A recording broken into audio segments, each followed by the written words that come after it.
ખેડા જિલ્લાના વડા મથક નડિયાદને મહાનગરપાલિકાનો દરજ્જો આપવામાં આવતા જોડાયેલા 10 ગામડાઓમાં શરૂઆતથી જ સમસ્યાઓ ઊભી થઈ છે। અચાનક ગ્રામ પંચાયતના વિવિધ પ્રજાકીય સેવાના કામો અટકાવી દેવાયા છે। મામલતદાર કચેરીમાં સંપર્ક કરવાના બોર્ડ લગાવી દેવાયા છે। એવામાં લોકો પંચાયતના ધક્કા ખાઈને પરત ફરી રહ્યા છે। ગરીબ અને મધ્યમ વર્ગીય લોકોને યોજનાના લાભ માટે નગરપાલિકામાં જવાની સૂચના આપવામાં આવતા લોકો અટવાયા છે। સરપંચની સેવા મળતી હતી તે બંધ થઈ જતા લોકો વસવસો પણ વ્યક્ત કરી રહ્યા છે। સંચારનું ફોર્મ ભરવાયા છે સાહેબ, સંચાર ફોર્મે ભરાઈ ગયું છે।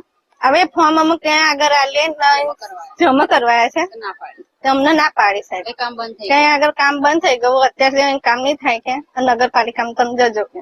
હવે સાહેબ અમે નગરપાલિકામાં કઈ જગ્યાએ જઈએ, કોને પૂછીએ, કોને એ કરીએ, એ અમને એ ખાલી માહિતી તકલીફ થાય છે। હું હંચાનું ફોર્મ ભરાયેલું અને હંચાનું ફોર્મ ભરાયેલું તૈયાર કરીને આપવા તો લીધું નહીં, મારું ફોર્મ જમા ના કર્યું એટલે કે તમારે આગળ જવું પડશે મામલેદારમાં। હવે મામલેદાર જવું નથી, કઈ જઈએ, કઈ આપીએ, કોને ફોર્મ આપીએ, કોનું નામ છે એ અમને ખબર નથી। અને અમારા ગામના સરપંચ બધું કરી આપતા હતા, હવે એમને ના પાડી દીધી કે તમે આવશો નહીં, અહીંયા કામ બંધ થઈ ગયું ને અહીંયા બોર્ડ મારી દીધું છે।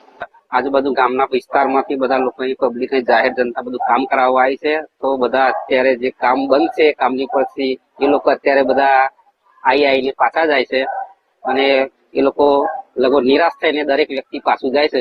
કારણ શું સરકાર દ્વારા જે મહાનગરપાલિકા આપણે જાહેર કરવામાં આવી તો એ અમારા ત્યાં કઈ કાર્ય કરી શકાય નહીં, તો બધા આ લોકો પાછા જાય છે।